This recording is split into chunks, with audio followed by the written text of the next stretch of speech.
Selamat pagi saudara, kita berjumpa dalam Light of Revival. Ketika yang utama terlupakan. 1 Samuel 4 ayat 1-3, kemudian ayat 10-11. Orang Israel maju berperang melawan orang Filistin dan berkemah dekat Ebenezer, sedang orang Filistin berkemah di Afek.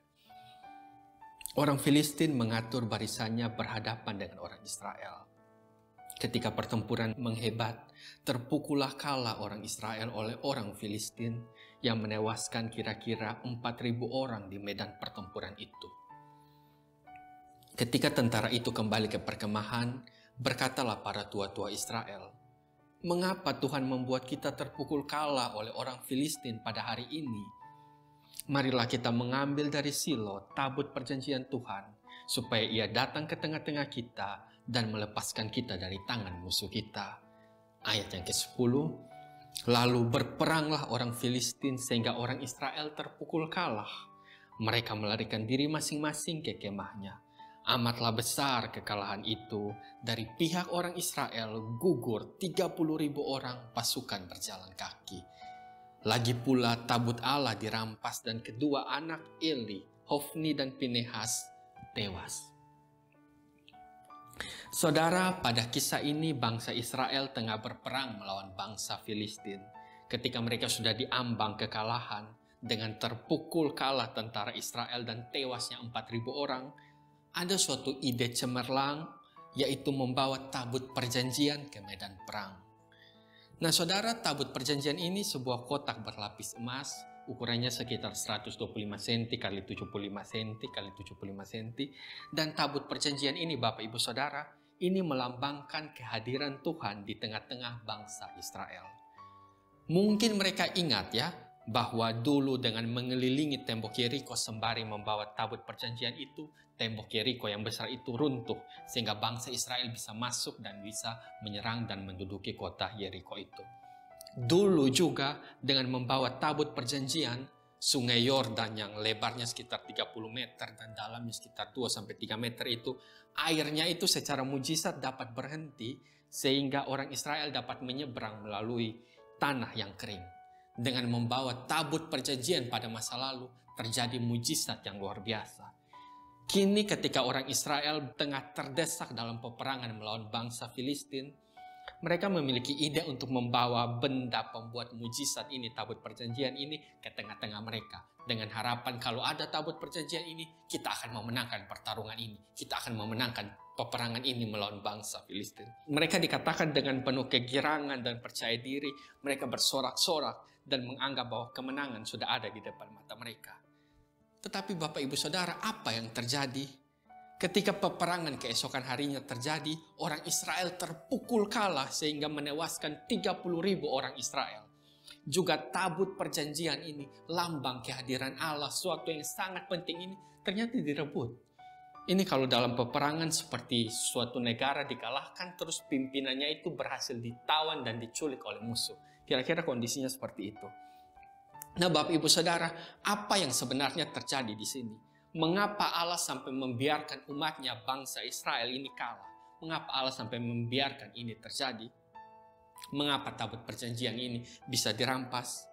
Maka saudara, problem atau masalah utama dari bangsa Israel di sini adalah dosa.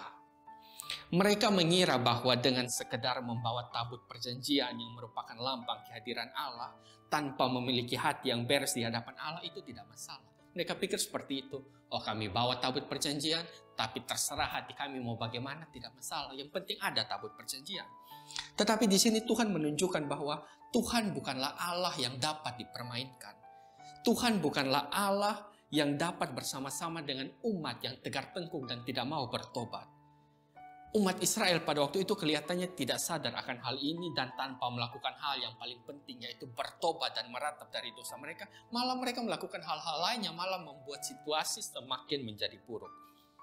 Maka Bapak Ibu Saudara, problem atau masalah utama kita pada hari ini mestinya juga adalah dosa. Kita tidak boleh yang memperlunak dosa atau menjinakkan dosa dengan teologi sekali selamat tetap selamat, semua dosa saya sudah dibayar lunas, sudah ditebus oleh Yesus di atas kayu salib, dan lain-lain sebagainya. Ada bahaya tersendiri Bapak Ibu Saudara dari teologi kita, dari pemahaman kita, ketika itu mulai membuat kita menyepelekan dosa dan mulai membuat kita menganggap remeh dosa. Ada bahaya tersendiri yang sangat besar di sana ketika kita mulai menganggap bahwa dosa tidak terlalu masalah. Dan iblis seringkali menipu kita Bapak Ibu Saudara. Iblis menipu kita dengan perkataan, tidak apa-apalah berbuat dosa. Kan selama ini kan kalau sudah berbuat dosa, minta ampun, terus Tuhan ampuni kan. Tidak ada masalah lah. Sesekali buat dosa itu tidak apa-apalah. Manusiawi lah buat dosa. Dan lain-lain sebagainya. Iblis coba menawarkan kepada kita bahwa buat dosa itu tidak terlalu masalah Bapak Ibu Saudara. Dan itu masalah besarnya di sini. Saudara, kita sebagai orang Kristen tidak pernah boleh berdamai dengan dosa atau mulai menganggap itu sebagai sesuatu yang manusiawi adanya dan lain-lain sebagainya.